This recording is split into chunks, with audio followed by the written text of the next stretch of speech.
Good afternoon. Welcome to the Committee on Education and Committee on Public Safety and Military Affairs. This joint committee hearing is to schedule Senate Bill 422 relating to education. This bill authorizes the Department of Education to award a high school diploma to qualified persons who did not receive a high school diploma as a result of compulsory or voluntary induction into the armed services of the United States, or whose high school education was interrupted due to wartime practices during World War II, the Korean War, or the Vietnam War. First to testify, Superintendent Kifayashi. Aloha, Chair Kidani, Vice Chair Kim, Chair Elefante, Keith Hayashi, Superintendent, testifying on behalf of the Department of Education. The department stands on its written testimony in support of this measure. As Chair shared, Act 101, Session Laws of Hawaii 2007, previously authorized the department to issue the Kupono Diploma to World War II, Korean War, and Vietnam War veterans, as well as individuals whose schooling was interrupted due to the military service or internment, which sunset in 2020. The department stands on its written testimony in support of this measure. Thank you for the opportunity to testify. Thank you. Wow. Is there anyone else here wishing to testify on this measure? We do have several members of the community on Zoom, all in support. 1, 2, 3, 4, 5, 6 of them in support.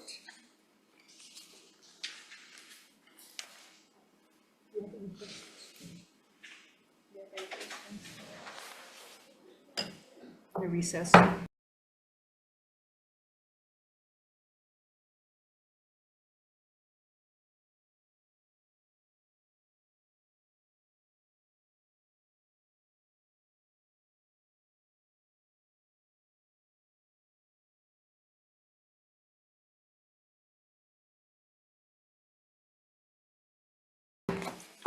Reconvening the Committee on Education for our 3 o'clock agenda on Senate Bill 422.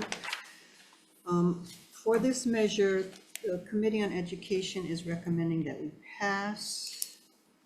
Did we have amendments? Pass as is. Members, questions? No.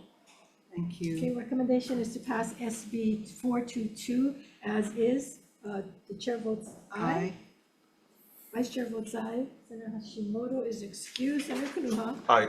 Senator DeCourt is excused. With the members present, there she is. 4 members present, all voting affirmative. This is adopted. Thank you. Senator Elefante. Thank you, Madam Chair. Same recommendation for the Committee on Public Safety and Military Affairs for SB 422 to pass unamended. Chair votes aye. Vice Chair Wakai for the... Oh, I don't have vote sheets.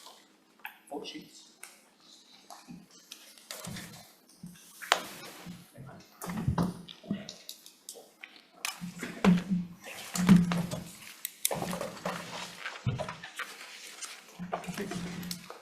Members, we're about to vote on Senate Bill 422. Chair's recommendations to pass this measure on amendments. Chair Elefante? Aye. I vote yes. Senator Fukunaga? Aye. Senator Rhodes? Excuse. Senator DeCourt? Aye. Chair, your recommendation is adopted. Thank you. Thank you. Adjourn.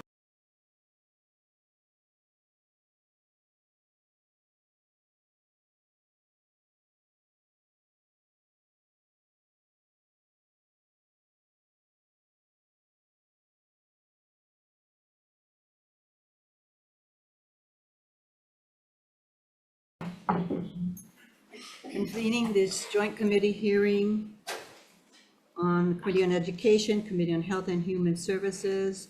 Today is Friday, February 7th. This is a 3:05 p.m. agenda, and we are in room 229.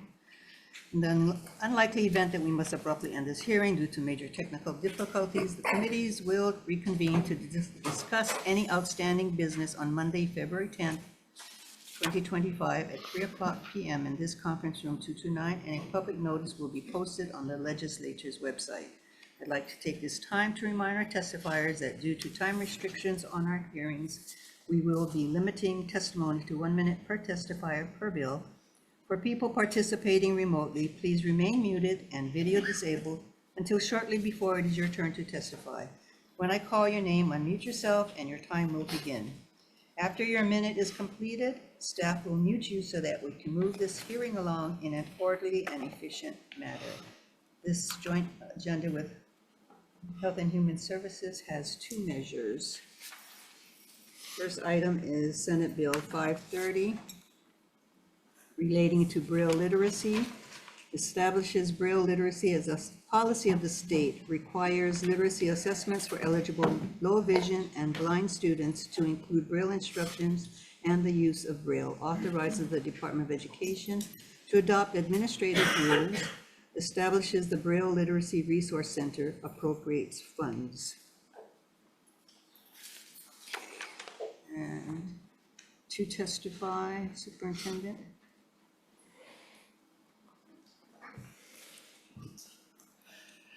Good afternoon, Chair Kidani, Vice Chair Kim, and Chair San Buenaventura. I'm Heidi Armstrong, Department of Education, and the department stands on its written testimony in support. Thank you. Thank you. Next to testify, Department of Human Services, Ryan Yamani, Director.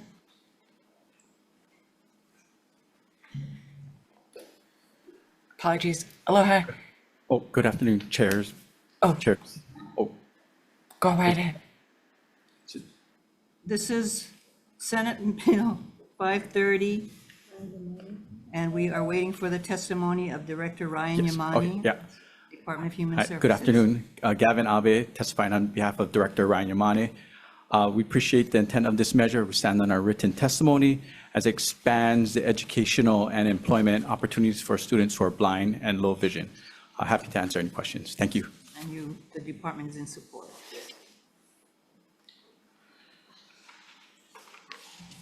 Next to testify, Marie Kothhooft, in person. Chair is to your right. Sorry about that. Okay, down. We've been together 6 months, so we're still working. I've had a dog for 12 years at perfectly understand. Down. Good afternoon, Chair, Vice Chair, and committee members. Thank you for hearing me today. My name is Marie Kouthoff, and I am in support of SB 530. I stand on my written testimony, but I just wanted to add a couple things, even though we have a minute. I am a product of not having good measures in place. So I was diagnosed with retinitis pigmentosa at an early age, around 7, because they found that my brother had the same disorder. Prognosis is blindness, and by 24, I lost my vision. Now, the problem is they knew I was going blind and I was having vision difficulties, but Braille wasn't afforded to me. And because Braille wasn't afforded to me, that left me at the age of 24 really ill-equipped. So I struggled throughout life, throughout college. I became a professor, but during those times, the difficulties and the barriers that I had to face because I didn't have an alternative way of reading. I was stuck with listening to audiobooks, but audiobooks, they don't cut it, right? They leave gaps in your education. It's very difficult to pull a room in together to figure out what's going on. I can't look down at a speech. I can't, get cues from what's in front of me. And it caused so many headaches. I used markers through college, writing off my paper. It's a tough road, and I don't want any kid to go through that. When we use Braille and we use an alternative technique for the representation of our language, I mean, when you try to spell something right now, if I gave you a simple word like cat, you see it in your mind. As a blind person, we don't have that visual representation, so spelling looks sloppy. You struggle with trying to spell the simplest words. The tactile representation of our language provides our ability to form the structure of our language, which then leads to literacy. And that literacy leads to empowerment and independence. And that's what we want. We want our kids to be independent. We want them to feel empowered and not like I did, always kind of falling behind, not being able to keep up with my sighted counterparts, not being able to keep up with my blind counterparts, because my blind counterparts were reading proficient Braille. My sighted counterparts were reading proficient written language, and I was stuck in the middle trying to figure out what was and what wasn't, and how I was going to get ahead. So I know I did that really fast, and because we have a minute, and I don't want to bore people, but let me tell you, this bill isn't for me. The system already failed me. But for our kids now, if we can get a good assessment, right? If we can get Braille instruction at the right time, early underneath the fingertips of our kids, and we can get a Braille resource center where they can actually get the materials that they need, they will become more proficient, and they won't struggle like I did, or end up like my brother, who, when he went blind, was a bank manager, lost his job, and he's been on Social Security disability for the duration. That's just not a good outcome. So I thank you for listening to me, and I ask that we push this thing forward, because we need to help our kids. Again, it's not gonna help me, but it is gonna help the kids today, and it's gonna help the kids of our future. So Thank you very much for your testimony, Marie. Why don't you stay there and let me see if any of our members have questions for you? Sure. Members, any questions? I'd like to know, how long did it take you to train your dog? Oh, so I just got him in May, and so I didn't train him, obviously. He was selectively bred. I got him at Dogs Inc. in Bradenton, Florida. And so it's a 2-year process of a host home raising him. And then he's trained throughout those years when it's ready. And then he goes through a rigorous 6-month program. And then I go for a month, I meet him, and then we train for another month. And now we have Mango, who usually finds my chair. So, yeah. Mango, great name. Yeah. So, Marie, do you have a list of maybe instructional materials that you would recommend to the department? You mean for Braille resources? So the best person that could take that would be James Gasso of the NFB. I know for me, like, I was a psychology professor, so like when it comes to Braille literacy, I learned Braille later on. So I wouldn't be able to like tell you what, I don't have a curriculum or any material that I would know. But James Gasso could definitely field that question. Thank you. Chair Yeah. San Buenaventura, any questions? No, National Federation of the Blind, yes. Yes, Any questions, members? Thank you very much for your testimony. thank you. Thank you for hearing me. Mango, stand.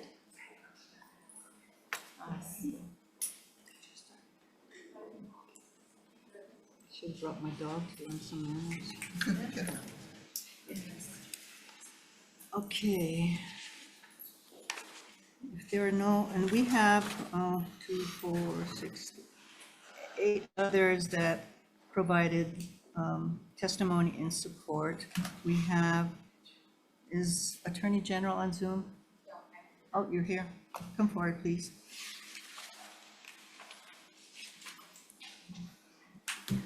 Good afternoon, Chairs Kirani and San Buenaventura members, Ann Horiuchi from the Department of the Attorney General.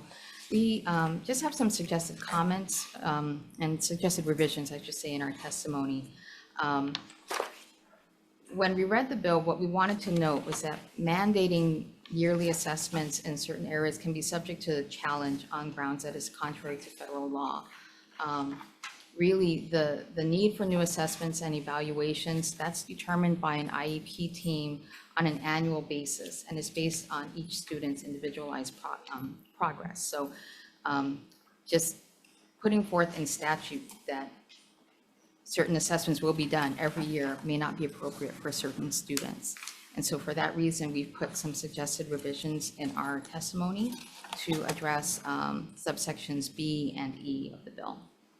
And I'm available for questions. Thank you. Let me ask the members if they have questions. Thank you, Ann. And we have another testifier, James Gasso.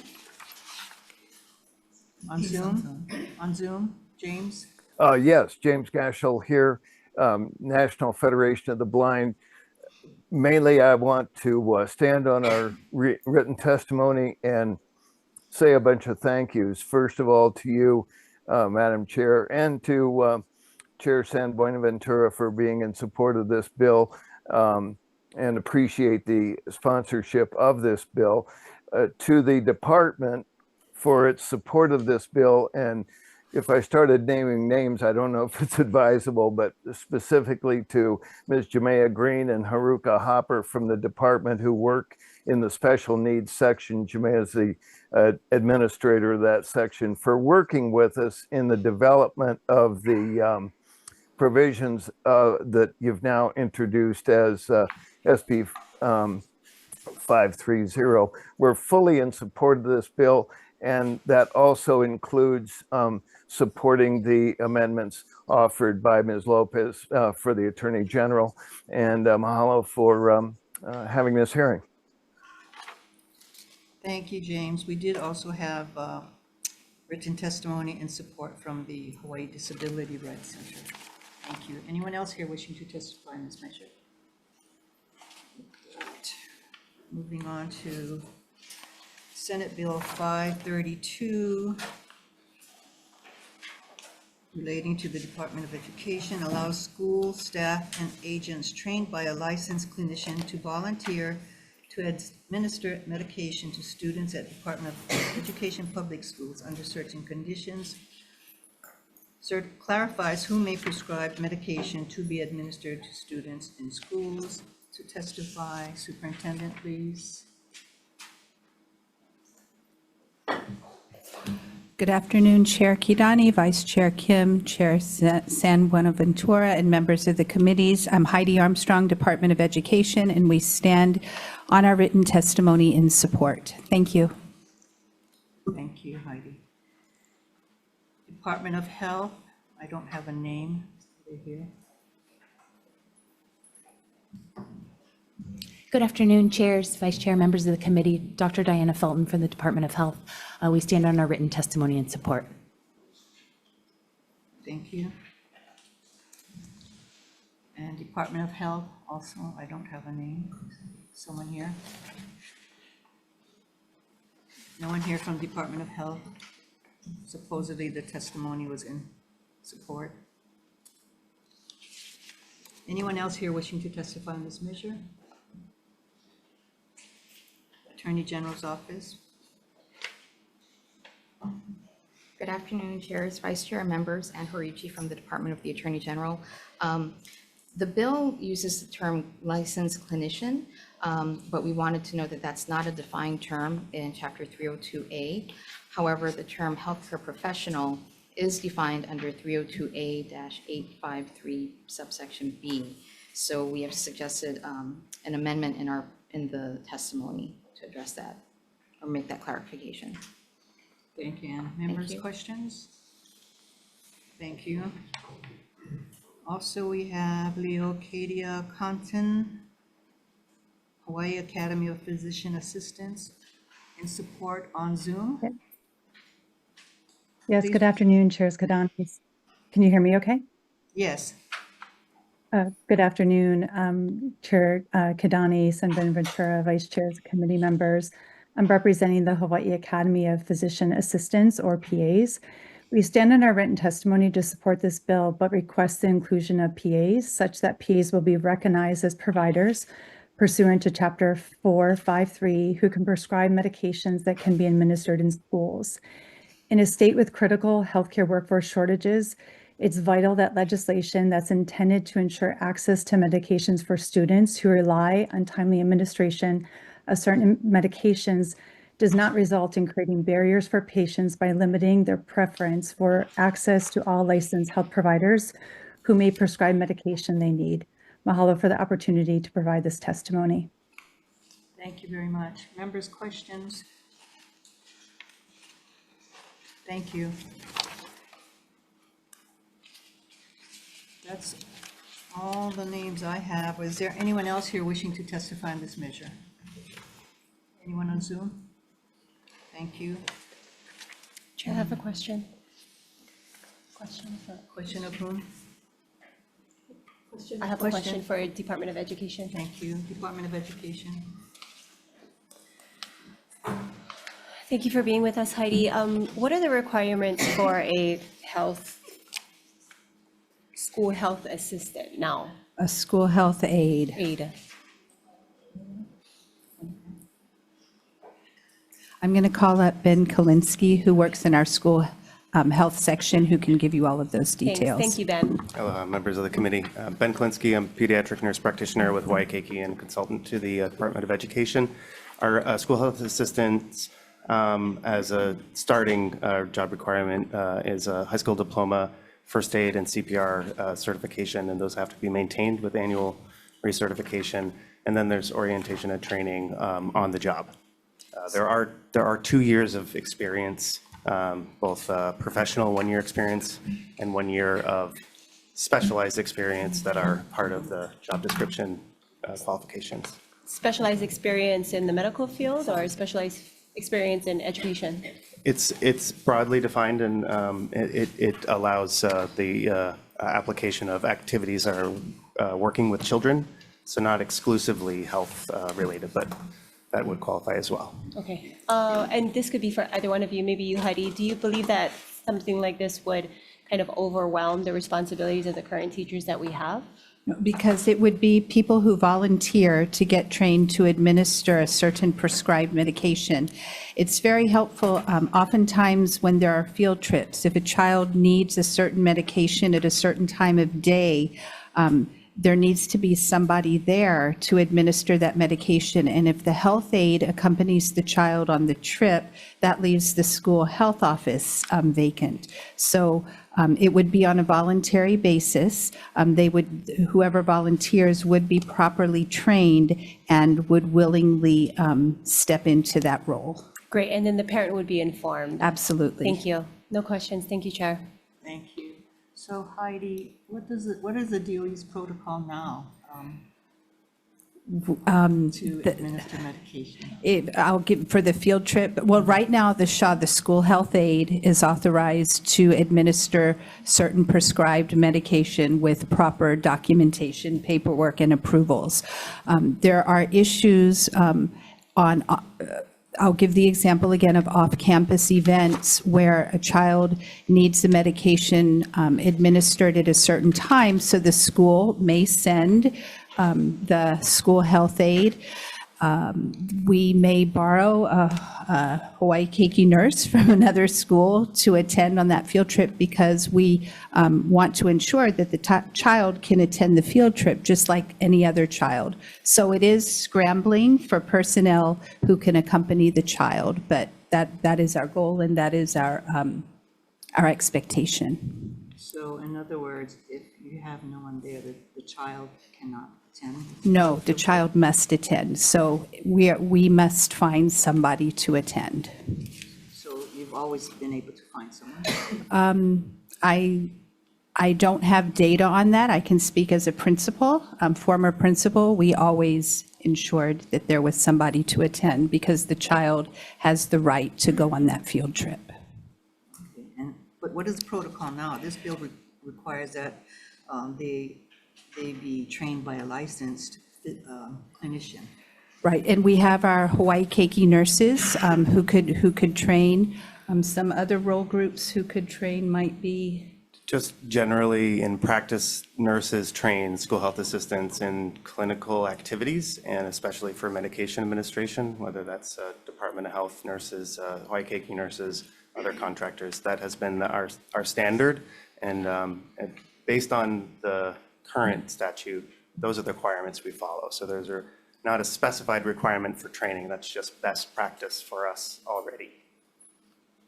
Thank you. Chair? No questions. No questions, further questions? Thank you. And we have quorum. Okay, you want to vote on this now then? Yeah. I'm going to take a vote on this.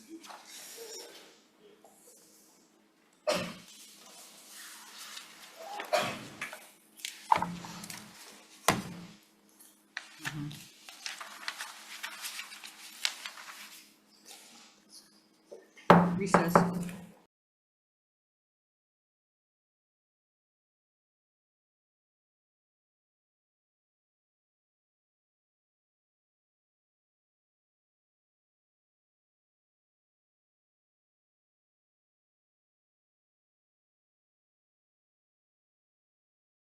Services, we are in decision-making. On Senate Bill 530 relating to Braille literacy, which establishes Braille literacy as a policy of the state, requires literacy assessments for eligible low vision and blind students to include Braille instruction and the use of Braille.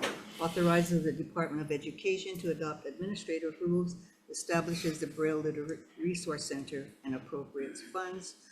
We are passing with amendments and effecting the date to July 2050 and including the testimony of the Attorney General. Members, questions? Yeah, question. So what is the appropriation for this? Do we have any idea what it might be? I know you're gonna blank it out. Yeah, we're gonna blank it out. I don't know if we had a figure or not. And 300,000. 300,000 approximately. We could put that in. yeah, and we will add that amount in the committee report. Is that just for 1 year? This will have to go to. Yeah. Thank you. Okay, for the Committee on Education. So Vice the President. recommendation is Senate Bill 530 pass with amendments. The chair votes aye. Aye. Vice Chair votes aye. Senator Hashimoto. Aye. Senator Kanuha. Aye. Senator Decort. Aye. 5 ayes, recommendations adopted. Thank you. For HHS, same recommendation to pass with amendments. Chair votes aye. Senator Keokolole for Senator Aquino. Please take the vote. Chair votes aye. Vice Chair Aquino is excused. Senator Hashimoto. Aye. Keokalole goes aye. Senator Favela excused. Recommendation adopted.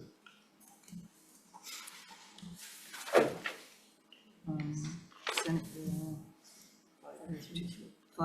For Senate Bill 532 relating to the Department of Education, which allows school staff and agents trained by a licensed clinician to volunteer to administer medication to students at the Department of Education public schools under certain conditions. Clarifies who may prescribe medication to be administered to students in schools. Members, questions?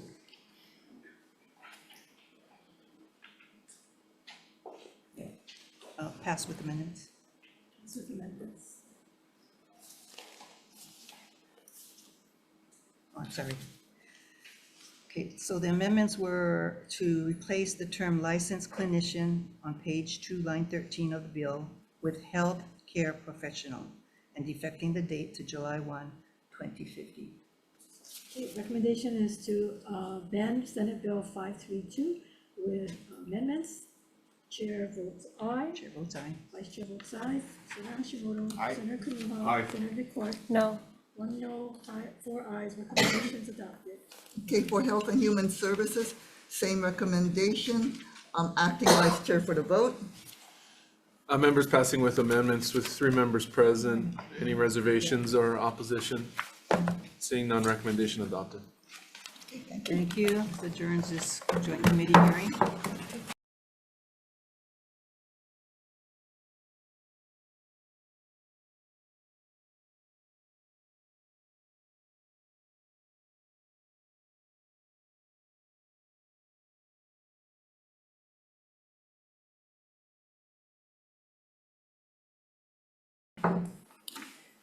Calling to order the Committee on Education hearing. This is Friday, February 7th, 2025. This is a 3:08 PM agenda, and we are in room 229. Starting with Senate Bill 421 relating to literacy, requires the Department of Education to administer a general dyslexia screening to all students in kindergarten through grade 3. Requires the DOE to continue to administer the general English language arts universal screening for students in kindergarten through grade 9. Requires the Department of Education to collaborate with teacher training programs to ensure prospective candidates are trained on literacy instruction, including evidence-based intervention to support all students. And where's my testimony list?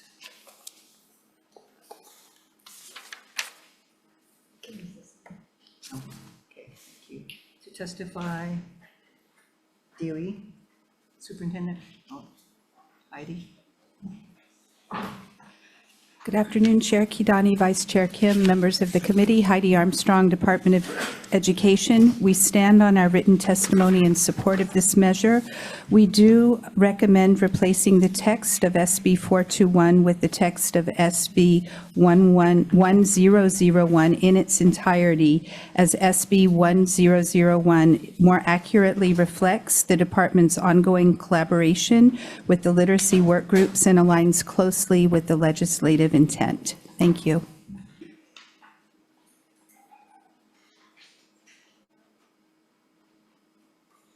Next to testify, PJ Foyer, Hawaii State Public Charter School Commission. Good afternoon, Chair, Vice Chair, committee members. Ed No, Executive Director of the Hawaii Public Charter School Commission. And we support the intent of SB 421 and stand as on our written comments. Thank you. Thank you, Ed. Next to testify, Erica Nakanishi Stanis, Advocacy Director, Hawaii Kids Can. Aloha, Chair Kidani, Vice Chair Kim, members of the committee. We stand in support of our written testimony in support of this measure. Thank you. Thank you. Next to testify, Daintry Bartoldas, Hawaii State Council on Developmental Disabilities. Aloha, Chair, committee members. My name is Chase Lover. I'm with the Hawaii State Council on Developmental Disabilities for Daintry Bartoldas. We're going to stand on our written testimony in support, but I just wanted to offer, I was born and raised here. I also have severe dyslexia, and I went to public school here as well, and this wasn't diagnosed for me until I was 25. I went through all of my schooling not knowing, thinking I was just incredibly lazy, and then only to find out that I had it later. And our public schools didn't catch it, didn't know, so we just wanted to add that. Thanks so much. Congratulations on graduating. Sure. We have a number of supporters of this bill, but none are here to testify. Is that correct? Or are they on Zoom? It doesn't. Okay. Are there any other persons wishing to testify on this motion? Welcome, former governor. Are you here just to listen? See democracy in action. In as much as it's disappearing in Washington. I'm sorry I let you speak. No. Did you get lost? Aren't you supposed to be at the University of Hawaii? Thank you, members. Questions? DOE cost to run this program? $750,000. A year? Yes. And it's going to run to, is it, so this is just for this year? 750. So we're estimating $750,000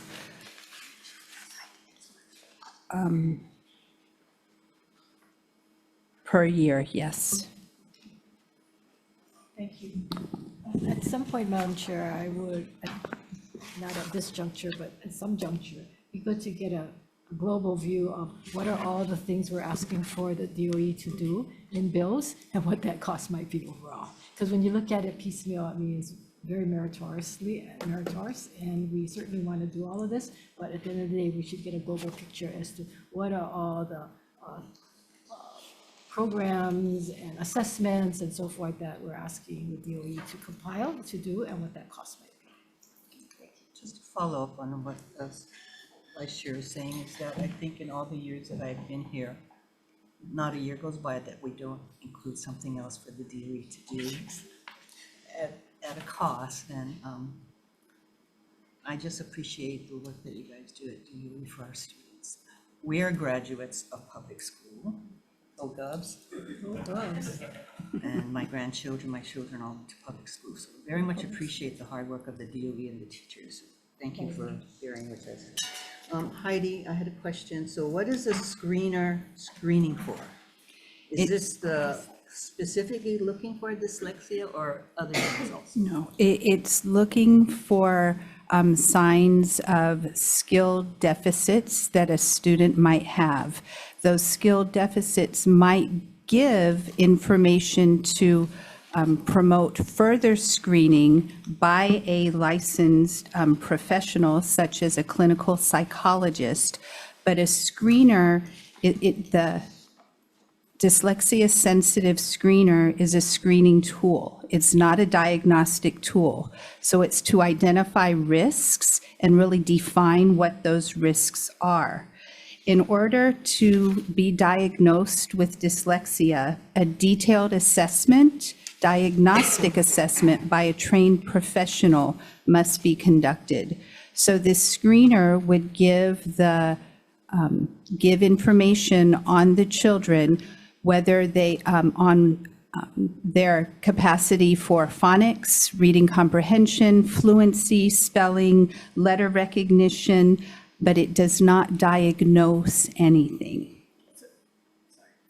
So this is some kind of software that they take, or is it an actual person that's standing there and giving some kind of a test? There are a variety of assessments, and right now there is a working group to determine which assessments would be approved. Some schools already use a reading assessment called DIBELS. It is considered a dyslexia-sensitive screener, and that is administered in person. We are looking into online screeners or digital screeners, but we haven't made a determination on the effectiveness of them, and that's what the work group is doing. So every single student from kindergarten to third grade would go through some kind of a test or assessment or? Screening tool, yes, would be screened for. So how does that work? Individually, they go to a separate room, a separate time? Or how does it work? It is laborious, but it gives very in-depth information. So in person, the DIBELS, which is an example of a screener, does take an adult to student ratio, yes, and schools do it differently. They might do it in a different classroom. It might be in a section of the classroom. Somebody else does have to cover the classroom if it is the teacher. So there are logistics involved. But again, it does give. Right, and that the $750,000 is for that whole process. Correct. Is that what you're saying? So all the schools will have a consistent, similar process, not one school do it one way, one school do it another way? At this time, we're looking at giving a recommendation of screeners that schools can select from. So they might already be using something that's on the list, and we wouldn't want them to change from that. Others might be using an online universal screener that might, with additional add-ons, qualify as a dyslexia-sensitive screener, so we wouldn't want to take that option away. Okay, I asked this because when we did the kindergarten assessments, we thought it was going to be the teacher to just assess whether or not the child had gone to preschool or not. And what we ended up having is the department spending a lot of money, $1 million, on bringing in some assessment from the mainland and applying it to the kindergarteners, which had some pushback from the teachers. And at this point, that test is not worth anything it was given to at that point. So I just want to make sure what we're getting, what you folks are doing, and that you don't overspend by duplicating, or if you found a really good program, and we're going to go with it, but to have so many different kinds of program might be not cost effective. So I just hope you folks look at that as you administer. Now, you folks also administer an ADD, right, to all the kids, or to some kids? How does that work? To screen a child for ADHD, that also would be done by a licensed professional. But you do that now. Correct. And what is the cost to do that? And what grades do you do it to? It would go through a referral process, so it would be all grades. It goes through a referral process, and then the team would decide that an assessment is necessary, and so a licensed professional would come and do that assessment and give a diagnosis. Okay, and at that assessment, they also can pinpoint dyslexia. Yes. Yes, Because my son went through that. yes. For ADD, and during that process, they found that he was slightly dyslexic. And so we found that out. So I'm just wanting to make sure that all of these assessments are sort of somehow put together. I mean, not that every single child has that, but that we're not doing duplication. So if a child goes through an ADH assessment, that we can also look for dyslexia at the same time that they're doing it, and not have to administer a whole different set of assessments or tests, or whatever it is you're putting that through. Understood. Thank you. I think Senator Kim hit on what I was going to ask. So basically, my question was, are all students being screened? As the bill is written now, yes, in grades K to 3. K through 3. And the cost for this, because is this going to take something besides a nurse or clinician? Well, if we screen all students in K to 3, it would cost we're estimating $750,000. But all students, it's not if the teacher recommends it. It's all This is all students. students, yes. Thank you. Members, further questions? Thank you, Heidi. Thank you. Okay.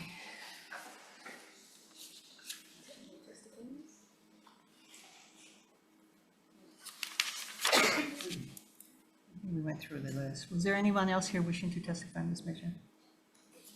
If not,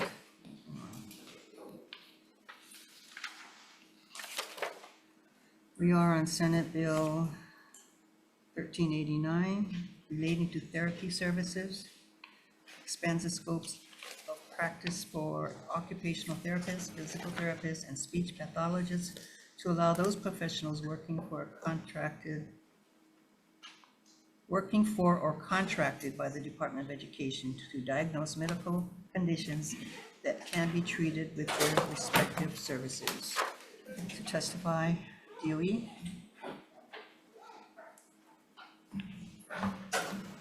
Good afternoon again. Heidi Armstrong, Department of Education. The department stands on its written testimony in support of this measure. Thank you. Thank you. Christopher Fernandez, Executive Officer, Board of Speech Pathology and Audiology.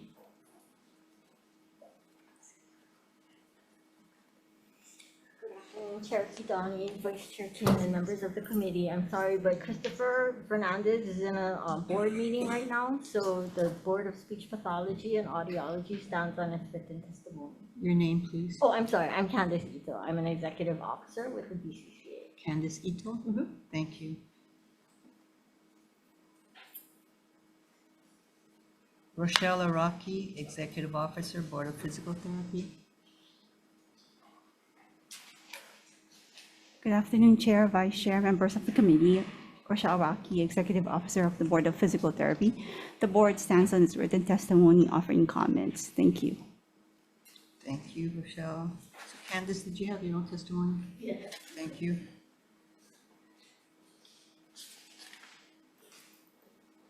Chair Kidani, Vice Chair Kim, and members of the committee. I'm Candace Ito. I'm an executive officer for the Occupational Therapy Program, and the department stands on its written testimony. Thank you. Randy Pereira, Executive Director, Hawaii Government Employees Association.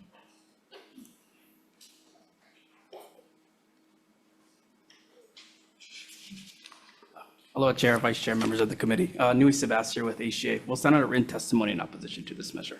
Mahalo. Thank you.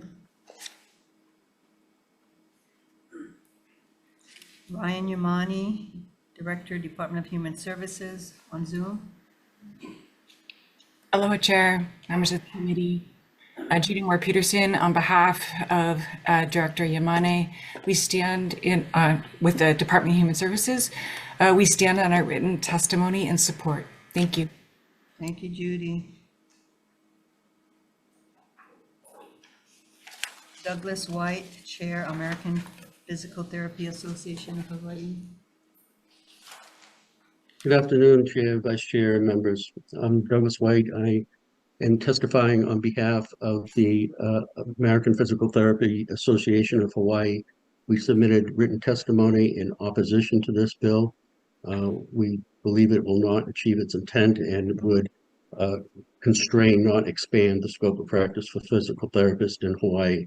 We are ready to work with the Department of Education to achieve their goal of getting reimbursement, although this would not be, we would not be in support of this measure. Thank you, Douglas. Sydney Higa on Zoom.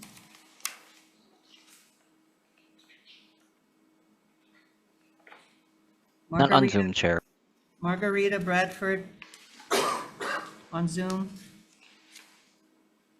No other present on Zoom, Chair. Christy Salvador on Zoom. Ann Johnson on Zoom. Christina Fuentes, President Hawaii Speech Language Hearing Association on Zoom. No other participants on Zoom, Chair. Thank you for that information. Because that was a long list of names.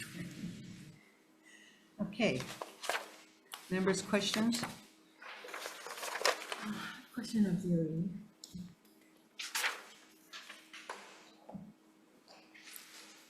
The sole purposes of supporting this is so that you can get a reimbursement? Supporting this bill would allow us to attempt to claim reimbursement for occupational therapy, physical therapy, and speech services. But is that the only reason why you're supporting it? For the purposes of this bill, yes, a change would need, right now, we cannot claim for those services. The purpose of this bill is to create the conditions where we can claim. So right now, you do physical therapy. You give physical therapy to each student? Yes. Under what situations? The IEP team has determined that the child has a need that requires physical therapy or occupational therapy or speech and language services. Okay, I guess I just, I understand there's a lot of need out there, but at some point, whether the school's mission is education, and I can see speech therapy, speech being part of it, physical therapy, I mean, pretty much everything's gonna go to the schools. So I guess I'm asking, at what point is the schools gonna really say, what is our mission and what should we be doing? And where do we need to focus our attention and our resources on? Because it seems like everything is thrown into DOE and you become the catch-all, nursing, physical therapy, all kinds of medical things that should not be part of DOE. But you folks keep supporting everything, so everything gets given to you guys. I mean, at what point are we going to reach that? Agreed, and I do think the term medical diagnosis in this bill is what has, I read through the testimonies, the concern of the OT, PT, and speech community. And if this bill should move forward, we would want to look at what is the terminology that can be used that may expand their scope of practice, but does not ask them or require them to diagnose something that is out of their scope of practice. And I think that's what the worry is. So language would need to be changed. We would then need to see if that language, for the purpose of this bill to get Medicaid reimbursement, if that language would suffice. But again, is that the role of schools to be, administering physical therapy and then diagnosing physical therapy and so forth? I mean, is that the role of the schools? Those services we do need to provide for children who do need them. Under Chapter 60, special education. Is that our laws state? We created that. It's federal. It is federal. Yes. Okay. well, it might change, right, if everything comes back to the states at some point. I guess I'm just, trying to get a hold of this because we keep putting everything under DOE, and at some point, even the teachers, my sister was a teacher and she says, I gotta give medication, I gotta change diapers, I've gotta do this, I have to do. She goes, this is not what I signed up for, this is not what I went to school for.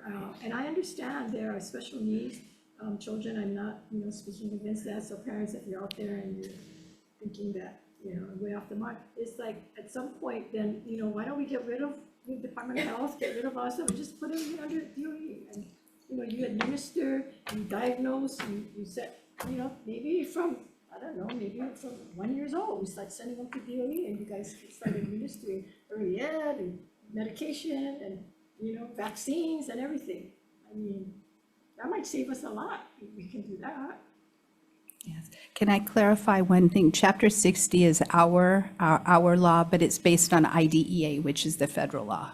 I think I misspoke just a second ago. Because we've given more and more to you folks, and you've taken it and accepted it and speak in support of it. But I think at some point we have to look at, what is the mission? It can't be all things, that we need to give it to the right entities to deal with those situations.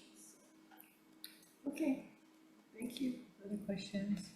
So Heidi, I guess my question, very similar to Senator Kim, would be, how many, do we have an estimate of how many children that teachers have to administer medication or do something that's medical in nature for our students now? And how many more will be if this law is passed? Well, for this law, because we're talking about occupational therapy, physical therapy, and speech language, we do have 1,172 students who receive occupational therapy services. We have 230 students who receive physical therapy services, and we have 4,435 students who receive speech language services. How about massage? Do you guys do massage? Therapy? For teachers? No, I mean, you're laughing because at some point, because I'm sure that some of these with physical therapy, and I know I've gone through physical therapy, I certainly needed to have also massage therapy, but it wasn't covered, but.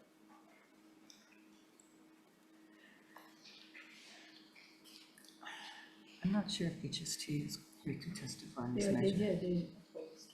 Yeah, so I'm not sure if they have opposed other bills relating to teachers having to do medical services to students, and I can understand their point of view, but I also understand that students need to be in school and taught, so it's a very difficult situation, for the parents, for the students, and then for the teachers who are supposed to be in the classrooms teaching and having this extra duty to do. So it's a difficult question for us to manage, but thank you for your testimony.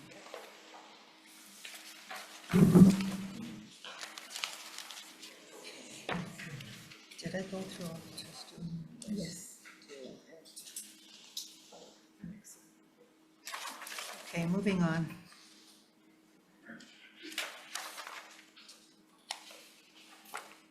I will note that we just, on this past measure that we looked at, we had more people in opposition than we did in support. Moving on, Senate Bill 1548 relating to the Department of Education exempts DOE purchases of local edible produce and packaged food products less than a certain amount from the electronic procurement system requirement. Requires at least 3 written local edible produce and packaged food products between certain amounts. Requires at least 2 written quotes for Department of Education purchases of local edible produce and packaged food products between certain amounts for certain schools in rural communities. To testify, DOE, please.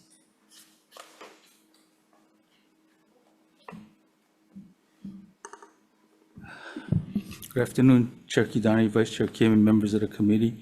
Dean Uchida, Deputy Superintendent with the Department of Education. The department stands on its written testimony in support of this measure. Thank you for the opportunity to testify. Thank you. Kavika Kahiapo, Network Program Coordinator for Hawaii Public Health Institute. In support. On Zoom, Bonnie Kahakui, Administrator for State Procurement Office. Oh, in person, thank you for joining us, Bonnie. Good afternoon, chairs, vice chair, members of the committee. Bonnie Kahakui, Administrator, State Procurement Office. We will stand on our written testimony providing recommendations. Thank you. Thank you, Bonnie. Noel Shaw on Zoom. Is there anybody on Zoom? No participants on Zoom, Chair. Thank you. Okay. Other questions, members? Question of DOE. So right now, and I assume this is for the school lunches and stuff. That's correct. So do the schools purchase directly from a large entity? Well, generally, we have like the DOD list, and then we have a separate supplemental list, and they get to select from the vendors on those lists. They order from them. So you don't order from a large vendor and then that vendor goes and gets it from the smaller vendor? That's ideally how we like to handle it, right? Because we're concerned about like food safety, food handling, security kind of things, so. So like now, if we were to go to, like, I don't know, you folks purchase to Waihata? What's your biggest? I think we have Hata, we have Watanabe on Maui. We have like one on every island right now. So you purchase through them and then they go and they purchase through the local. From their smaller- farmers, right, right. But if they can get it cheaper from elsewhere, they do, right? Yeah, we let the distributor figure out who to purchase from, right? So how does this change that? Well, this is kind of a tool to try and get the small farmers to deal directly with us, right? We're just looking at different ways to procure because we're trying to hit that 30 by 30. So people have come up with different suggestions and kind of this is like another tool in our toolbox that we can use. Okay, so if you're already going through a vendor, which was easier, and the vendor can go directly to the farmers and get it, then how does this come into play? You're gonna then go in and work with the same vendors or different vendors, or? I mean, to me, it sounds like, yeah, you got a lot of tools, but I don't know at what point you know which tool to pick up and whether two tools are being used at the same time. I agree. Right now, we're just trying to struggle with how do we get the local produce, be able to select local produce because it's going to be a higher price than the mainland stuff. And the vendors usually go with the lowest price, right? So we're trying to figure out how to set up a procurement that is only local, that we can get the low price from the local vendors instead of having the mainland stuff come in. So have you talked with? Yeah, we've had discussions with her. We're trying to work out the procurement from our side, working with her on. Because wouldn't it be better to let the big vendor know, hey, we want this, we want you to procure locally and it's gonna cost more, but, I mean, it's the same thing if you folks procure locally, gonna cost us whatever they're gonna hopefully. Right. But you're gonna cost the same thing, right? Right. But it's more coordination, more work. Yeah, so we have less a efficiency. local preference in the IFBs right now, but it's just a preference. We cannot require them to just provide us with the local. And I'm not sure if we can just say the procurement is only for the local produce, right? I don't know if that's legal or not. So I'm still struggling, trying to figure out. How would you be able to do it? Well, that's what we're trying to figure out right now, how we can set up the process so we I'm can. just saying that I think if you're gonna use a vendor, you should use a vendor and there should be some requirement. I If you're agree. not gonna use that big vendor, then you use him for whatever, you take away his discretion to go to the mainland and you do it. You know what I'm saying? I So there's agree. two completely, instead of part of one and a half, and then another half here, because it's gonna be, at Yeah. the end of the day, we're gonna be back in front of us and we're gonna say, what's going on? Trying to figure it out. I'm still trying to figure it Okay, out. but then you have this bill in front of us. I know, well, yeah. we're just looking like it's another tool that we can use. We're trying to get to I some, hate giving you guys tools because you guys don't use the tools correctly a lot of times. we're gonna try. Okay. You might want to explain the 30 by 30 Oh, I know what they're, oh, what's what? for the audience. 30 by 30, we need to have 30% of our, 30% of our food products have to be purchased locally by 2030. And right now, we're like 5.5, right? So we got a ways to go. That's why we're trying to figure out a different way of procuring. Thank you. Questions, Senator? Okay, thanks, Dean. So I guess the question really is are you allowing each of the schools to then have this procurement, or is there some level of coordination somewhere? We're trying to coordinate at the state level because the schools don't have the staff to do procurement, contract management, everything. So I think therein lies your problem, is if you're gonna go from the state level and try and procure all these small vendors, that's just really complicated, because the problem is there's a lot of small farmers out there. Right. But they don't want to deal with 5 schools. They likely don't have capacity. So I'm just trying to understand where you're trying to get at, because I think that Senator Kim actually brings up a good point. You actually need these third-party vendors to do the legwork for you, because part of it is you're not going to get the supply all the time. Like, as local farmers are going to have sometimes, but then you're going to have to then backfill with mainland product. But yes, you want to do locals first, but I'm just trying to understand why you would want to be exempt, because at some point you're going to have to procure somehow. Because if you're going to go direct, are you also then saying you're going to lower the standards for these farmers? Because some of these farmers aren't probably meeting what the DOE requirement is, and that's why nobody wants to work with the DOE, because the requirements are too high. But if they go through a third-party vendor like the Watanabes, they're processing for you, and then it goes to your level that you want it. Right. So I'm just trying to understand what link are you trying to fix? Because I think, in my mind, you have the tools. You're not using your third party adequately. Right. Well, yeah, that's the delivery system I would prefer. We have a distributor in every island, and they go and solicit produce from the different farmers on that island. Well, Maui's fine, so I don't know what the problem is on Oahu. Yes, that's a system we're trying to set up so that we can have preference for local products instead of. But then, so then the question becomes is how did you procure that on Maui, or is it just because the Watanabes are doing such a good job? And how can you replicate that? Maybe that's the question you have to answer. We're trying to set up the same thing on every island. So we have one distributor that handles it, and then there's a preference for local. We're trying to get. So then why aren't you asking for that then? Maybe you got to come in to change that preference to make sure it's greater than a preference, it's a requirement. That's the procurement part we're trying to work out here. But that bill is something else. Right.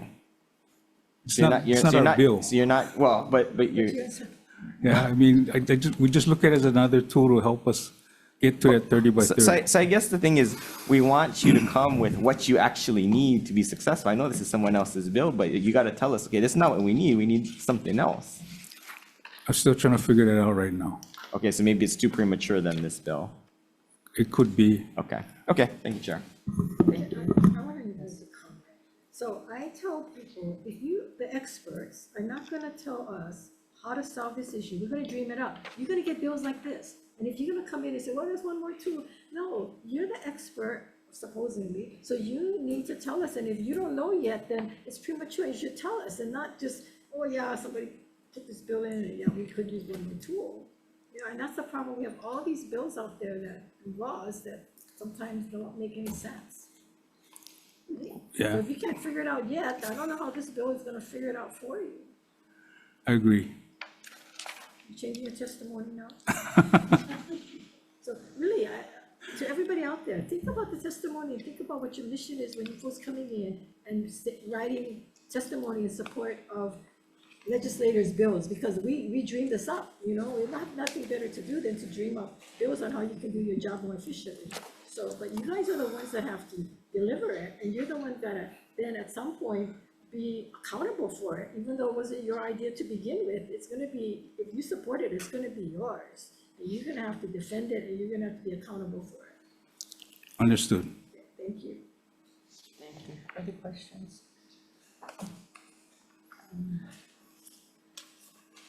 I'm not sure, so do you guys work with our state procurement office on some of the issues that you're probably Yeah, faced with? we have procurement within our department, and we're working closely with the state procurement office, trying to figure this out. Okay, Bonnie, can you come back? In your testimony, you said to add local to the food products. Is there a definition for local food products? There is a Is it definition. packaged? Is it grown? Is it? There is a definition, I don't see it in this one, but there is a definition, and it's grown in Hawaii. Grown in Hawaii? Yeah, grown and produced, and I don't remember all the details of it, but grown there or is produced, okay. it has to be, yes, a Hawaii product. 51%. 50, yeah, right. 51% Hawaii. And I think there's another bill that says, is calling it 100%, so we're gonna have to take a look at that. Okay, thank you. Further questions? Thank you.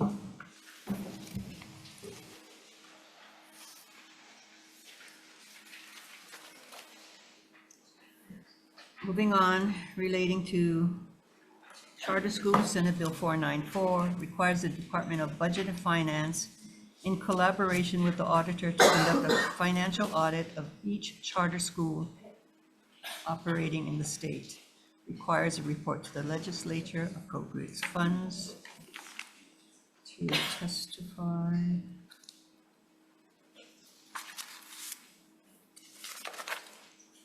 PJ for.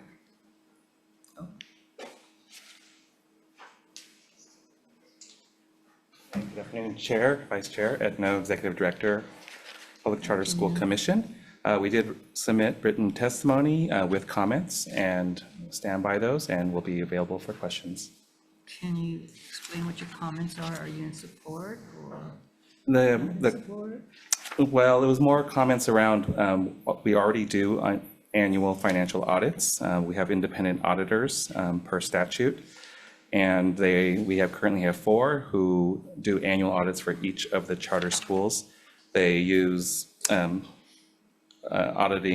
auditing standards and generally accepted accounting principles. And so we definitely will work with whatever the committee recommends, other state agencies and our public charter schools, but just wanted to clarify that annual audits do already exist. Are already done. And Correct. who gets the audits? Is So it the board?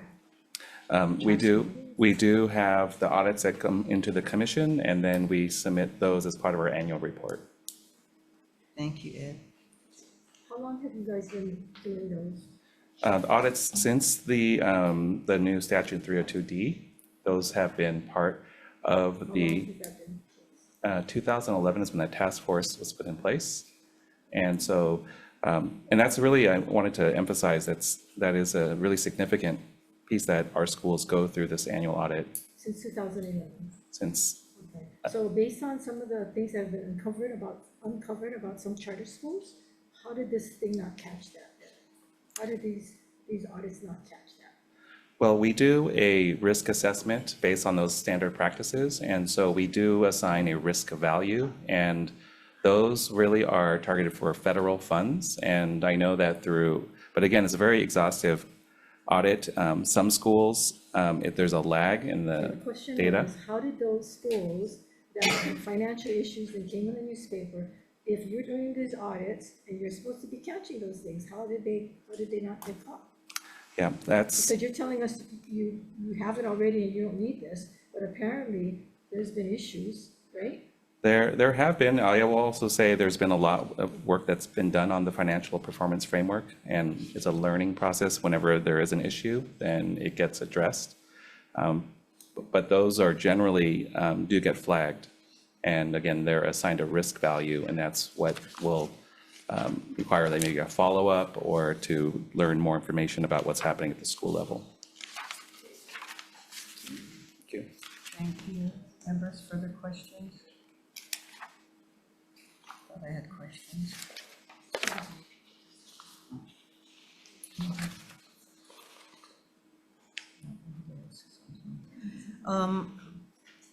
Yeah, I don't have anyone else testifying. There's comments, there's one in opposition, but no one here in person, or is there someone I missed? Anyone on Zoom? None on Zoom, Chair. Thank you. No further questions, members?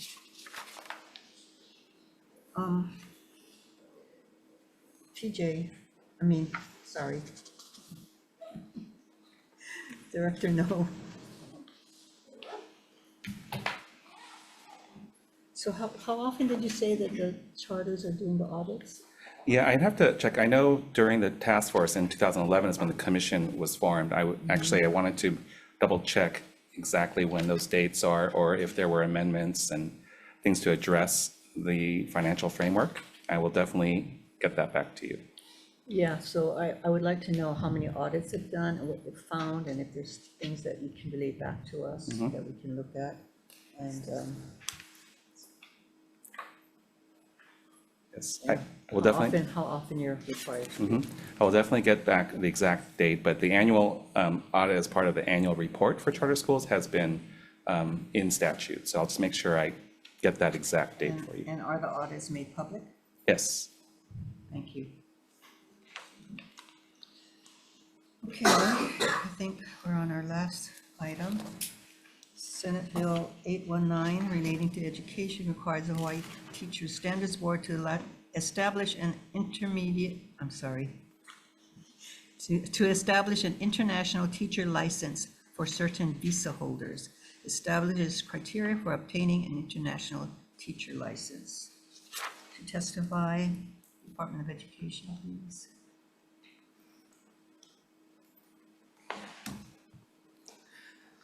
Good afternoon, Chair Kidani, Vice Chair Mercado Kim, members of the committee, Sean Bacon, Assistant Superintendent from the Department of Education.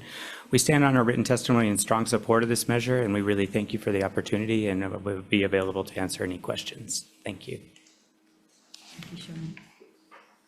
Geraldine Suzuki, individual. Geraldine here. Individual in support. Christy Miyame, Hawaii Teachers Standards Board.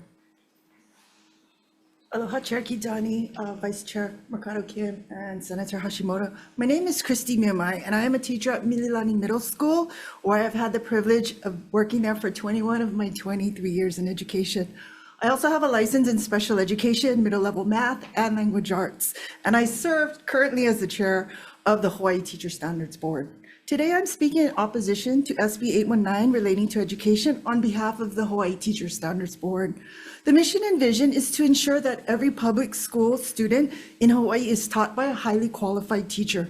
We achieve this by maintaining rigorous professional teaching license standards, ensuring equal access and opportunity for all applicants to meet those standards.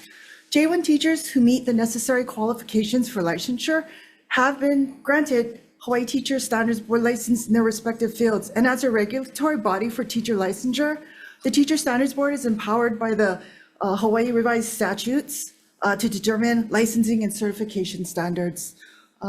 That Teacher Standards Board became a separate entity by statute designed to eliminate any potential conflicts of interest between employment and licensure. The Teacher Standards Board doesn't charge licensing and application fees beyond the cost of exams. And in contrast, these states mentioned in the preamble charge application and licensing fees. I'd like to point out that Praxis also offers at-home examinations, and they've done so since 2019, allowing educators to take the exam from anywhere in the world. While we respect the knowledge and experience of our J1 teachers, the Teacher Standards Board belief is that international teachers should meet the same standards as those teachers who obtain a teaching degree. These exams ensure that teachers have the necessary content knowledge, grade level and grade span expertise, and field-specific qualifications. They're a critical part of ensuring our teachers are prepared to meet the needs of Hawaii students. The Teacher Standards Board strongly believes this bill is unnecessary, and we are fully capable of handling the licensing, renewing, and adding fields to license without compromising our standards. This bill threatens to weaken the high standards that ensure Hawaii's teachers are truly qualified to teach. I respectfully urge the committee to oppose SB 819 and allow the Teacher Standards Board to continue our vital work of upholding high licensing standards and to provide every child in Hawaii with qualified, excellent educators. Thank you for your time and consideration. Thank you.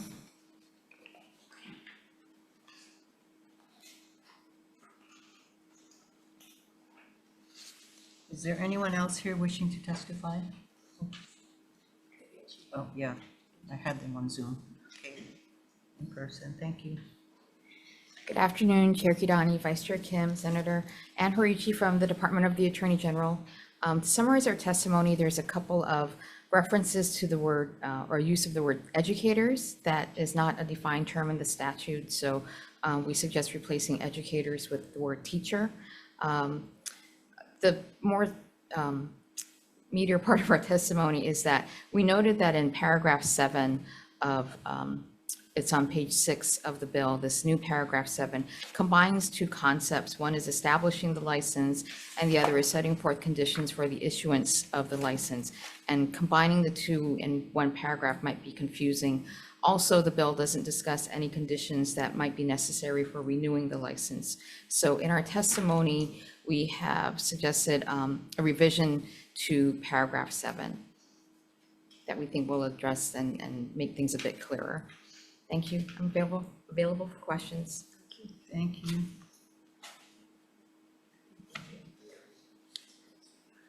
Okay. Anyone else here wishing to testify? Amy?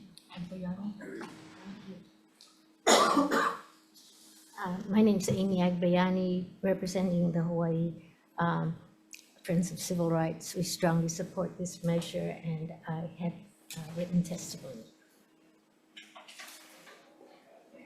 Thank you, Amy.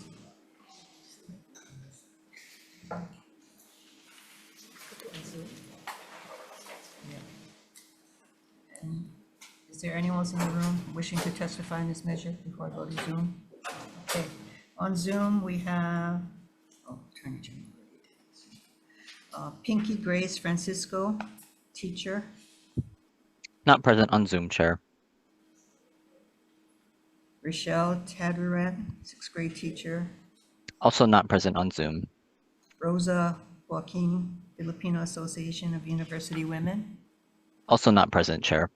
Is there anyone on Zoom? No participants on Zoom, Chair. Thank you. Okay, is there anyone else wishing to testify? If not, members' questions? Yeah, I have a question. Who do I ask a question of?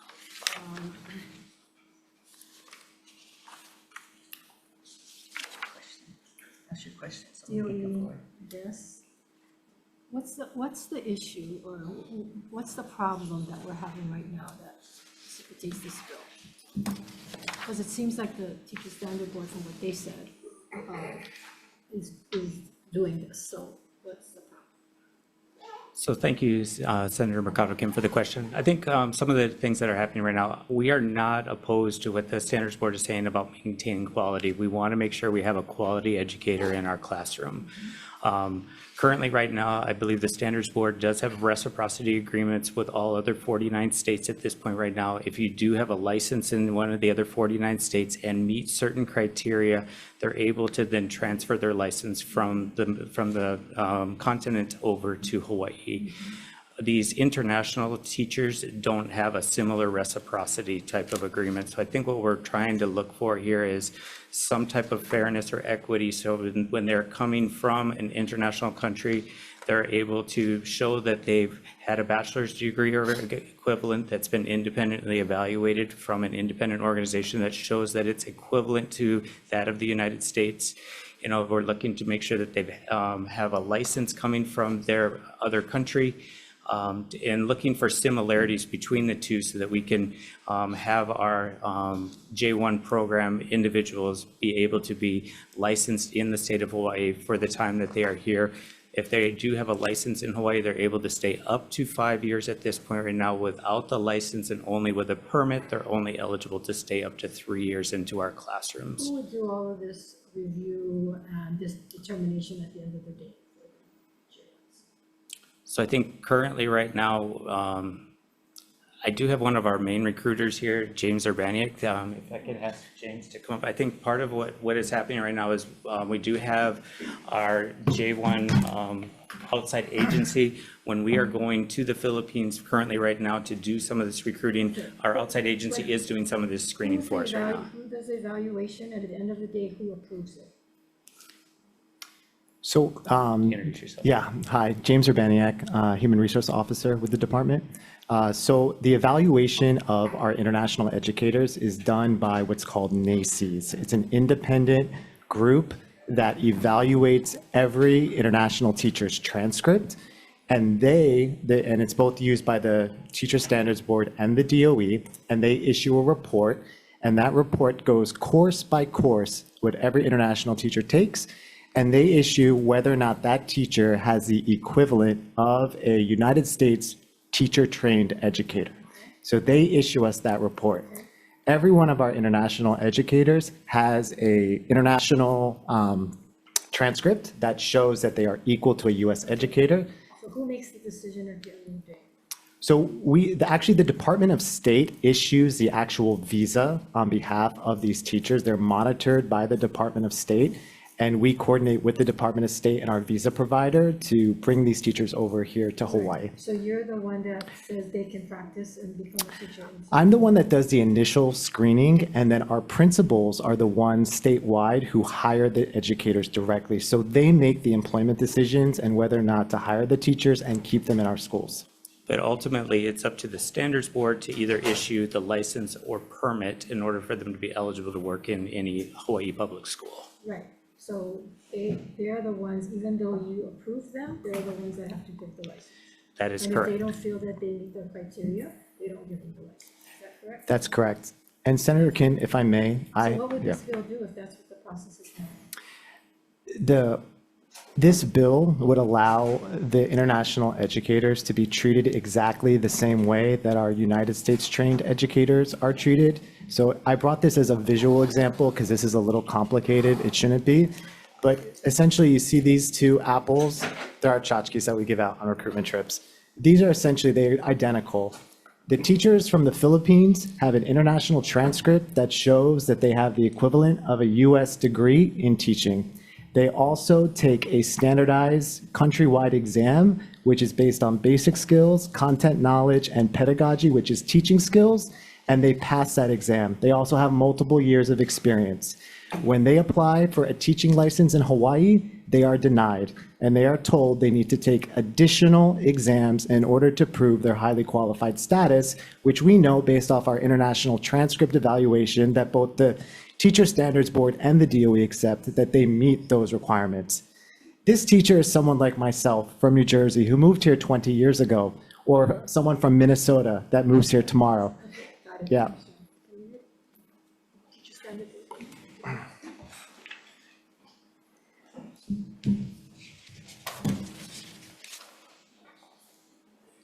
So the question I have is, you're accepting evaluations from this entity that reviews teachers for the US and the same one that evaluates it for international? Could I ask our executive director to come up since they're the specialist elected? Good afternoon, Chair, Vice Chair, members of the committee. Felicia Villalobos, Executive Director of the Hawaii Teacher Standards Board. Thank you. So if you're using the same evaluators, and so if they're from the US, they get accepted, but if it's international, then there's more subjectiveness that go into it, is that? Yeah, so for our US counterparts, they have accreditation and they're vetted in the US. For international, like James said, they use the NACES evaluation. So it's an evaluation company where they submit their transcripts. Now that's for equivalency on bachelor's degrees, but our preparation is a little bit different from the US to international. We found that in different parts of the world. So one of the concerns the board has is we monitor testing. And one of the issues with the testing is our international counterparts are having difficulty passing basic skills in reading and writing. So they come in with degrees, but it's still, they're struggling with the basic. And the basic Common Core test, the basic core test for praxis is at a high school level for reading, writing, and math. And unfortunately, they're not able to pass that test at the proficiency level of our other US teacher candidates. Understand that. I've interviewed people with degrees and graduated from law school and they couldn't even write a letter. They said thank you letter when asked. So There are different, I guess, different levels and how they're being evaluated. Is language a problem that you see? As far as accent and being able to understand? Because I know at the University of Hawaii, I get a lot of complaints from parents and from students saying that they cannot understand the professors, some professors that may be from a different country because the accent is too great. And so they drop out and they go to the community college or something because they're having difficulty. So is that also an issue? The only thing we monitor is the testing, the evaluation. We're not in the school as the employer is, but we can probably have Dr. Jennifer Padua speak to because that question was brought up on the House side as well, if that's okay with you folks.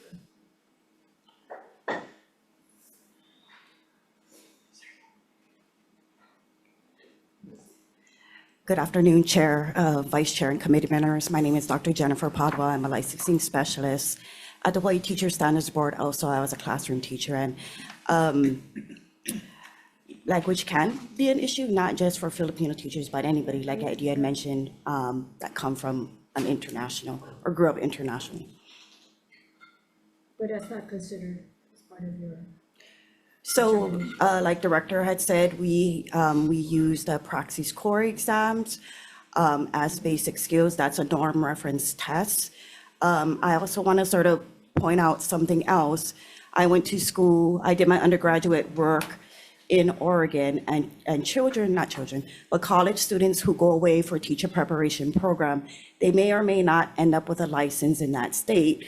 And so just to use me as an example, when I went to Oregon, my college preparation said, do you want an Oregon license? And my plan was to stay in Oregon.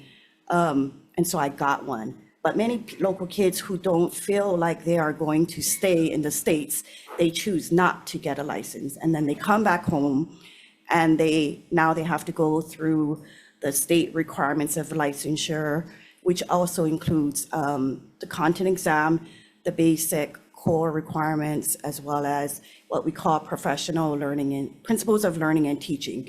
And so those who do not accept a license or agree to a license from an out-of-state program, they will still use, they still need to take those exams, just like any other international teacher. So teachers from the Philippines, we are seeing teachers from New Zealand. And so what this does is it quarters everybody, regardless of if you went to the international or did not get a license from an out-of-state preparation program, they are taking the same exams based on the content or their major. How rigorous are these exams?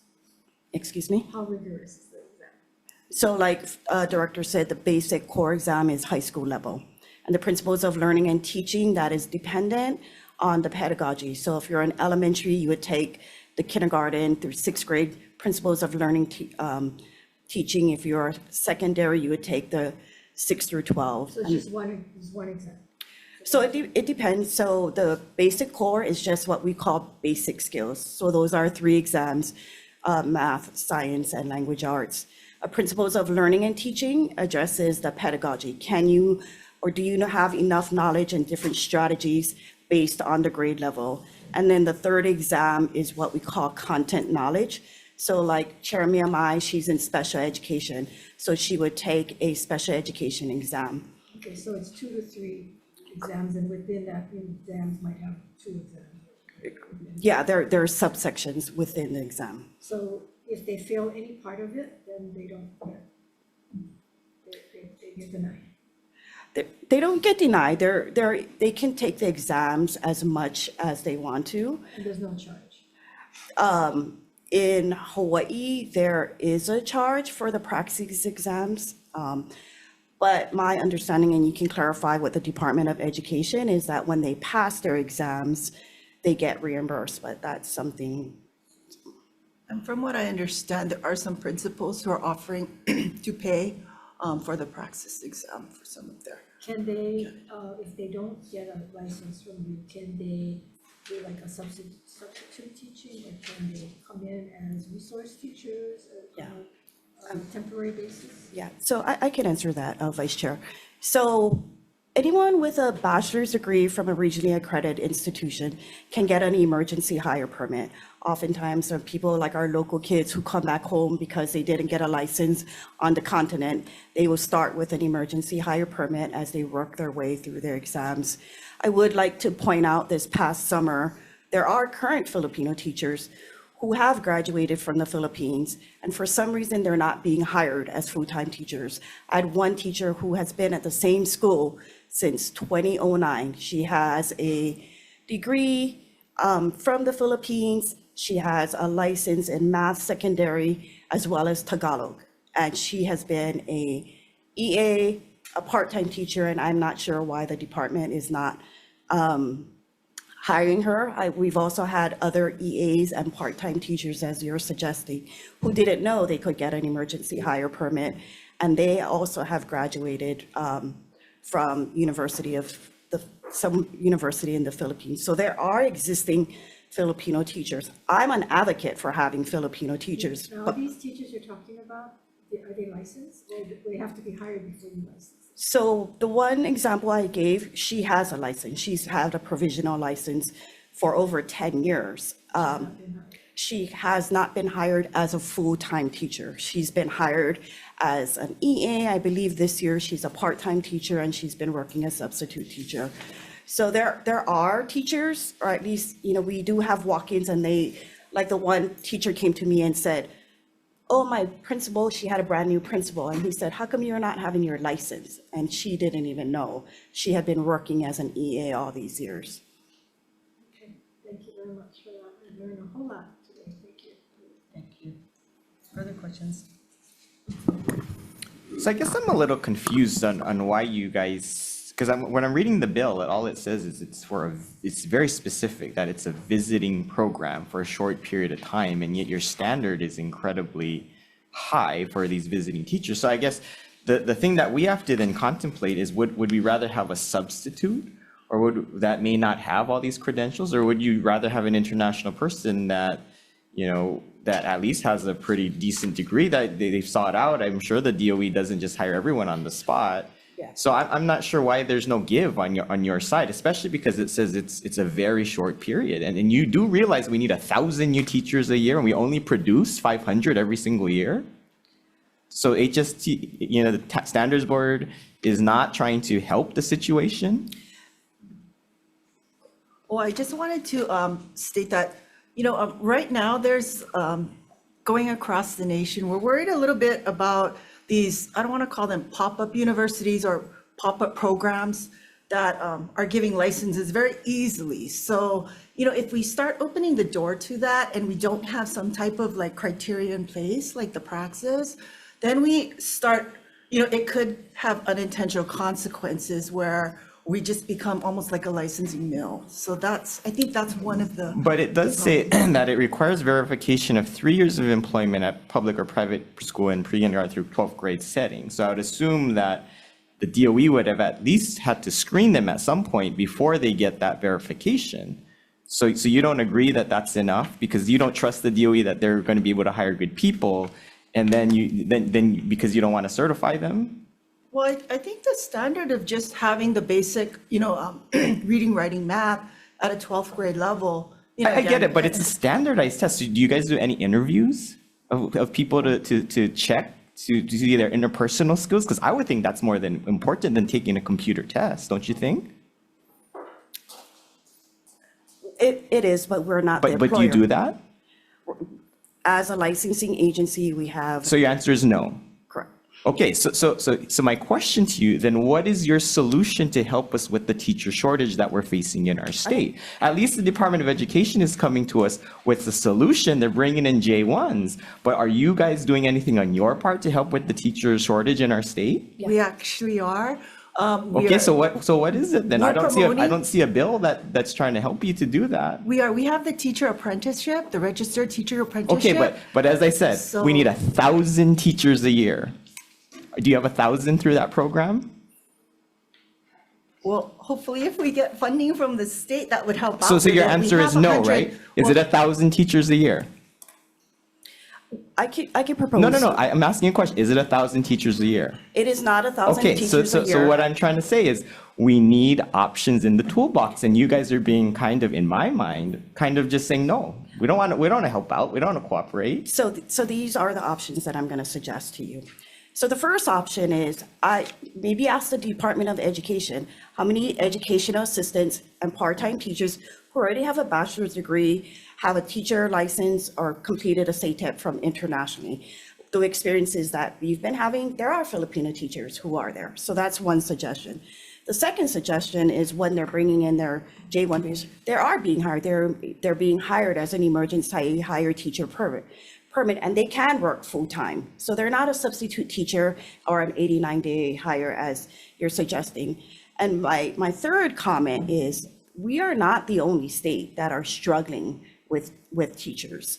It's across the nation, and there's really two-pronged for this. The NACES evaluates accreditation at an institution. Licensure varies from state to state. For example, in the bill that was written, they had suggested that Nevada has international license. Nevada also requires exams, but Nevada also requires family and community practices. So teachers in the J1 teachers that are going to other states, there are other licensure requirements. In Alaska, they also have to take the exams. Alaska also has an Alaska multicultural course that they have to take at the university, as well as an Alaska Indigenous course. And so we have to look at things differently from two perspectives. One, you're looking at an accreditation from an institution perspective. We have licensing data that goes across every 50 states that have different criteria. So we're not the licensing. I get it, but as I said, we're trying to find a solution. I think the DOE actually has done a pretty good job in this case. And yet, you're just giving excuses in my mind, right? And so I think that's the hard part. That's the hard part for me to swallow is you're going to come in and oppose. Yet I got a really good email from one of my principals in my district. She emailed me to say, you better support this kind of bill if you want to see teachers in your classroom, Yeah. right? And so if you gave me a better answer on saying, okay, we're testing for interpersonal skills, we're testing on all these other things that will make a good teacher in a classroom, maybe I can buy this high standard. But I think you're just, if it's a computer test, it really bothers me. And I think you're saying a whole lot of interesting things, but I think the bottom line is we have to make sure that yes, there's a standard, but it cannot be at the expense of then having empty classrooms with no teachers or Right. unqualified teachers. Yeah, and I certainly understand that. And, in 3 years, we're going to come back to the same situation. Now there's going to be empty classrooms again. Well, but at least then that you better go do your part with your apprentices then, right? Because you said that's your program. This is their Band-Aid. What's your solution? That's what I would ask you. Right.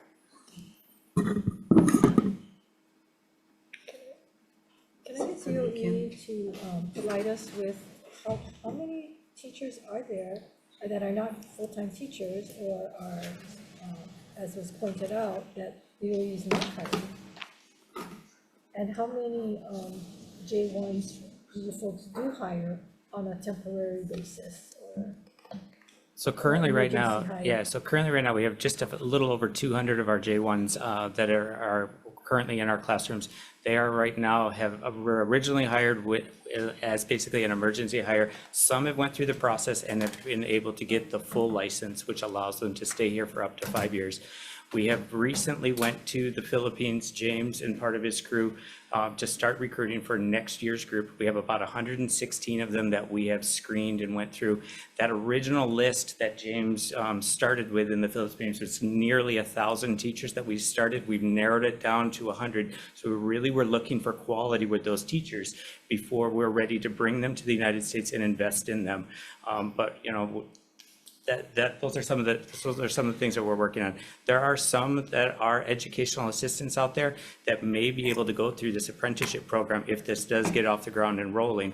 But not all educational assistants want to become teachers either. Some want to stay as an educational assistant in the classroom. Well, how many of them do want to and is not being given that opportunity and been there for a couple of years? So we have done a pilot program in the last few years in the Waianae Nanakuli area where it is an educational assistant to teacher pilot program. It's a few, that's not a lot that went through the program, and it takes a lot of assistance with them. We were working with other independent agencies such as InPeace to help to provide them the supports and working through the program. I mean, I think that's kind of what the apprenticeship program would be, is if it does get rolling, the model really for that is the EA to teacher pipeline for that apprenticeship program. And so if they come in and they meet the requirements, they don't have to go to an apprenticeship program to get a license.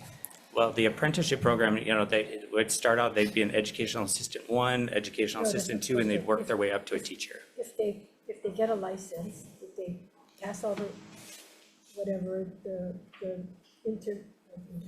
but all of the reviews, like they do for mainline teachers, and they get a license, do they still have to go to this? For the educational assistant ones? Or No, the go to the course, sorry, you just said it. Praxis? the praxis one? Yes. So for the educational assistants, they would still have to have the regular coursework through the universities. They would also have to go through a state-approved teacher education No, I'm talking student about the teaching J1s. program. When you bring in the J1s. Correct. And if they pass, if they apply and you guys review their thing and they are granted a license, do they still have to go to this course that you're talking about? No, so right now, the J1s, if they were, what's happening is they need to come through, they need to take the 3 praxis courses, reading, writing, and math, and then the additional praxis course, I believe, in their content knowledge, to be able to be transferred over from an emergency hire permit over to the full license. Senator Kim, if I'm, Is there any other place that you folks are recruiting from? What other areas are you recruiting? So currently, right now, our vendor is mainly working with the Philippines. I do believe, and James can speak to this, we do have a few others from Kenya, I believe, that are also teaching in some of our classrooms. What other areas are you recruiting from, and how do you determine where you recruit? great question. So if I may, the part of it is principal driven. So we have a lot of classes that are doing dual language immersion, like Hawai'i Elementary is looking for Japanese instructors. So we're working on that. We also are open to any countries that have US equivalencies. So as you know, there's so many Filipinos that are in the healthcare industry, and that's because the Philippines has modeled after the US educational system. So that's why there is a lot of teachers coming from the Philippines, and that's why those educational equivalencies exist, which allows us to bring teachers in from the Philippines and Kenya and other places that have similar educational models, where instruction's in English, where they go through those similarities. Okay, so can you provide the committee with a list of all the areas that have the similarities and how successful you've been recruiting those areas? Okay, thank you. Other questions, members? Thank you.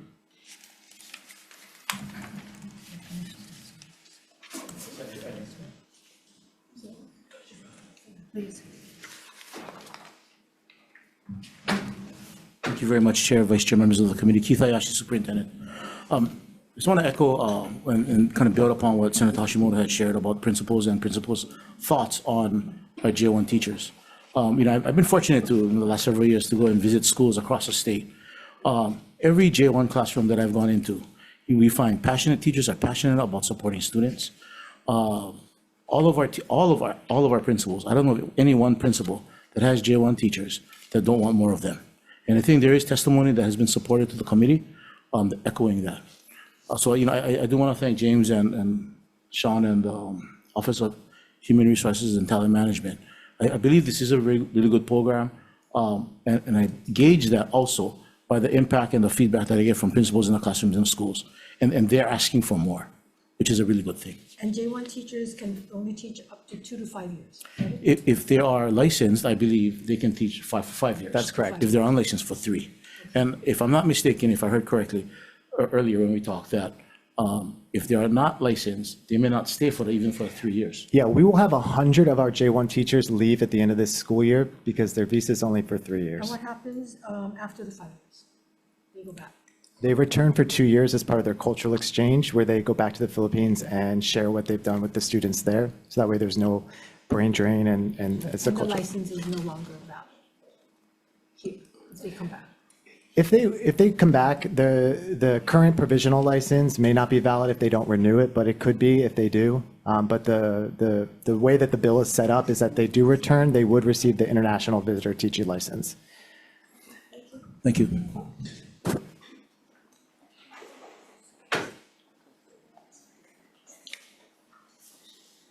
Okay, members, we have overextended our time, so I'm going to take a recess so we can gather our thoughts.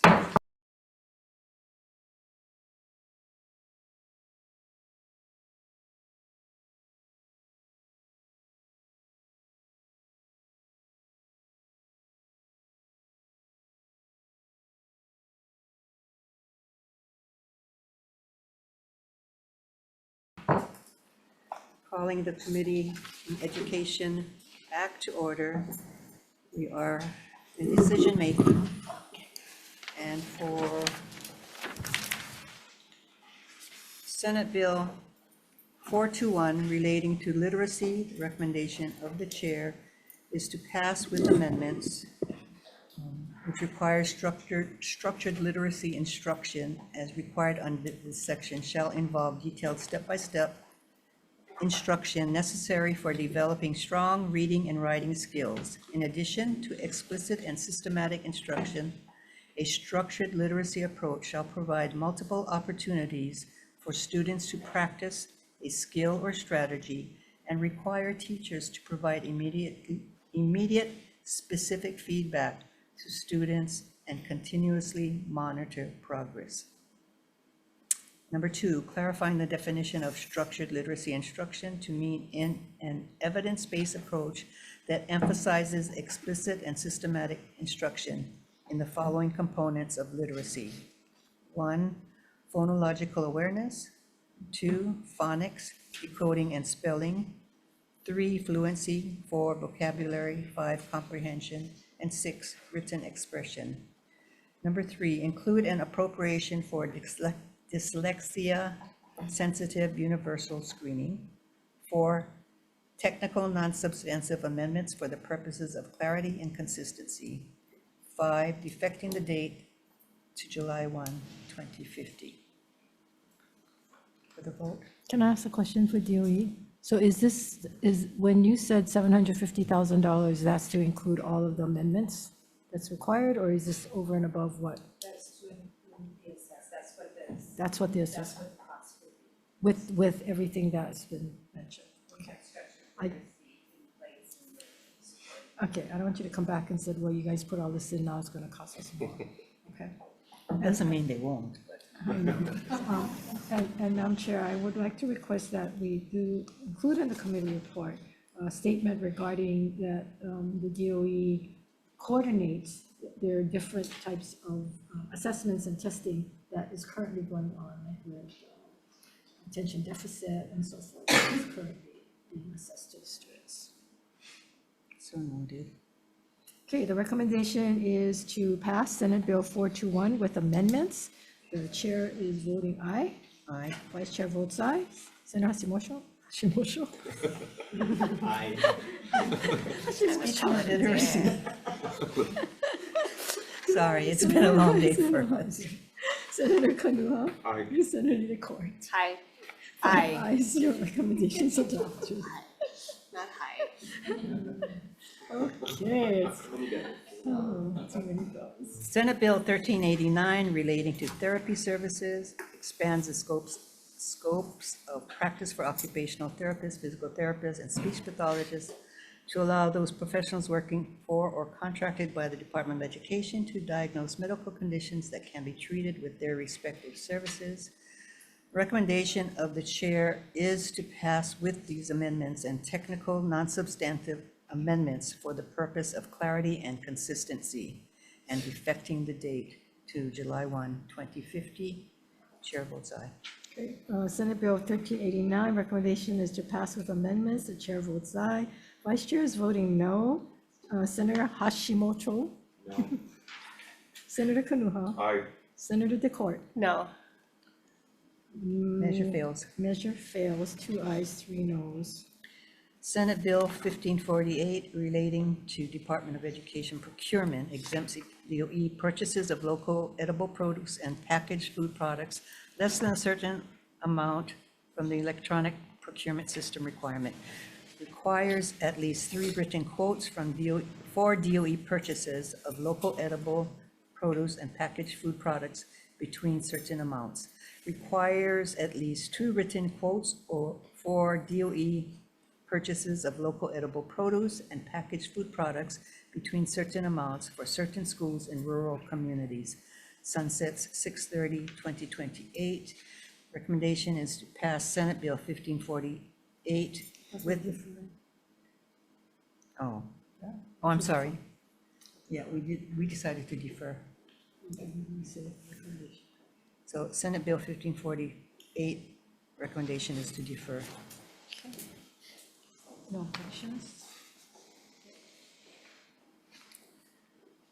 Senate Bill 494 relating to charter schools requires the Department of Budget and Finance in collaboration with the auditor to conduct a financial audit of each charter school operating in the state. Requires a report to the legislature, appropriates funds. Recommendation is to pass with amendments, but effect the date to July 1, 2050. Chair votes aye. Senate Bill 494 to pass with amendments. Chair votes aye. Any member present voting no? Any members with reservations? Hearing none. 5 members, all in the affirmative. Recommendations adopted. Thank you. Senate Bill 819 relating to education requires the Hawaii Teacher Standard Board to establish an international teacher license for certain visa holders. Establishes criteria for obtaining an international teacher license. Recommendation is to pass this amendment, but include the testimony of the Attorney General, and we are defecting the date to July 1, 2050. Chair votes aye. Okay, Senate Bill 819, recommendation is to pass with amendments. Any member voting no, any member in reservations, hearing none, 5 members voting aye. Recommendations adopted. Thank you. That concludes our hearing.